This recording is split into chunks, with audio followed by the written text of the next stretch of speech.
Imagine what it is like to be stalked by 10, 20, or 30 people a day, to have one of them there when you leave your house in the morning, there when you come home at night. That is what organized gang stalking targets go through. They are stalked at intersections, in parks, in stores, as they walk along the street, as they enter or exit buildings, everywhere they go. Now imagine that this organized gang stalking happens not for one day, or for a week, or for a month, but for years. A target's property might have trash thrown on it. There might be car alarms set off, or beeping of horns if they try to take a walk. There might be honking or siren sounds if they try to sit in their yard, or go to pick up their mail, or take out their trash. There might be noise scheduled to disrupt their sleep. Neighbors might be enlisted to join in the harassment in attempting to socially isolate them. Dogs might be used to intimidate, running up to the target or jumping out of car windows.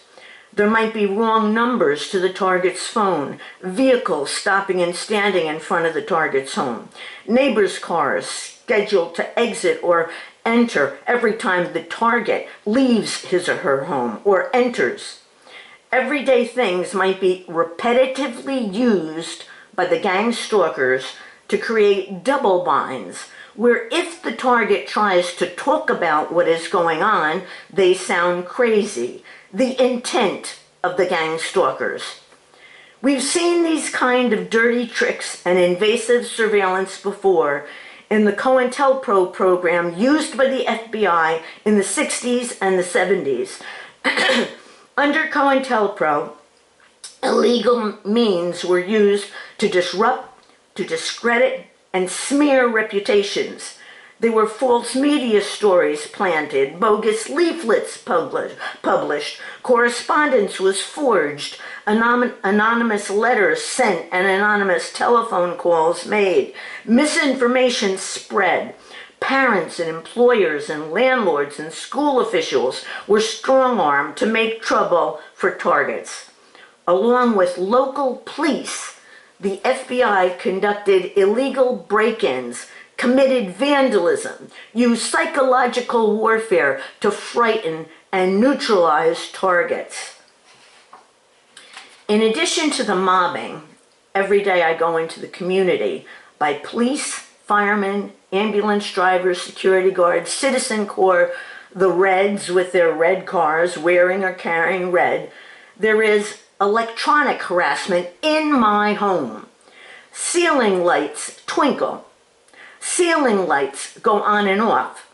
When I come home, garage door opener only works after multiple tries. When I try to go into my car in the garage with my mentally handicapped brother, the car door repeatedly is opened and closed.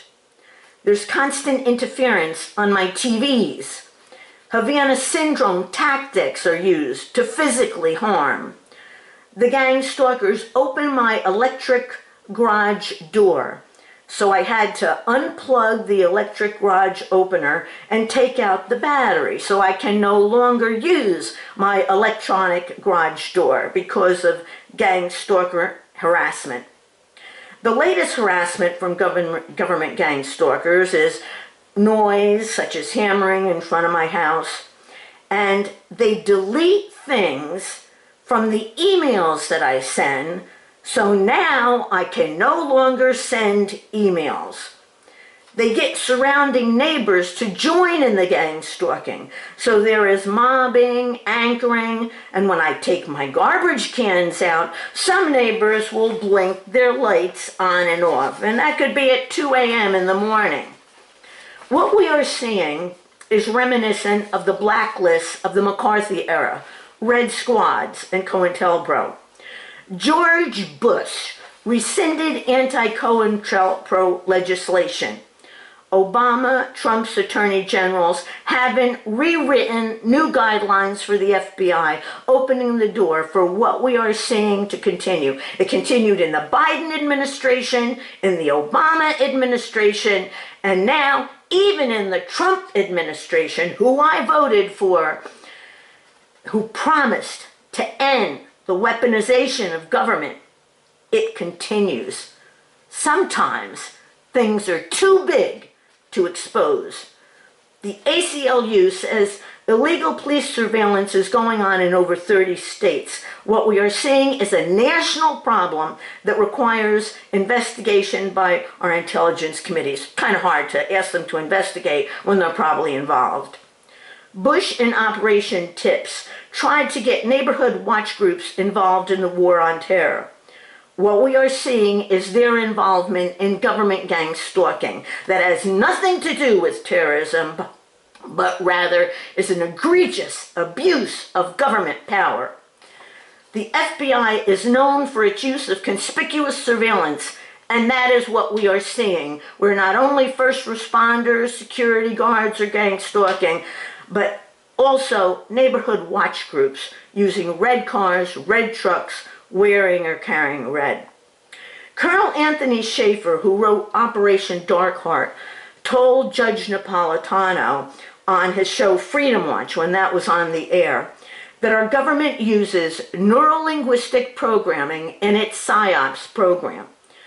One question the intelligence committees need to ask is, why did so many firemen after 9/11, who gang stalk, sign up for neurolinguistic programming workshops where anchoring, the technique that forms the core of government gang stalking, is taught?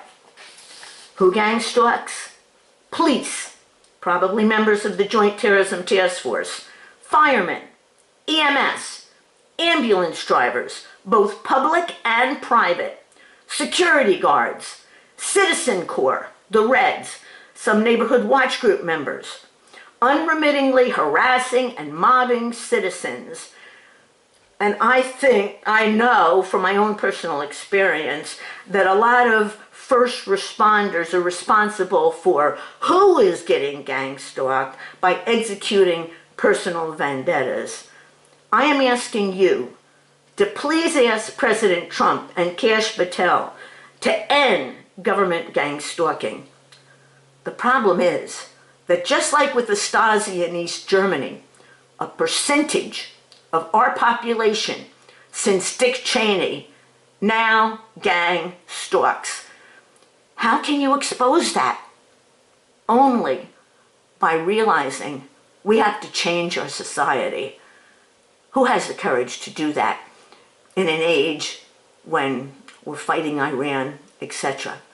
But if that isn't done, my gang stalking, which started in 2006, will continue.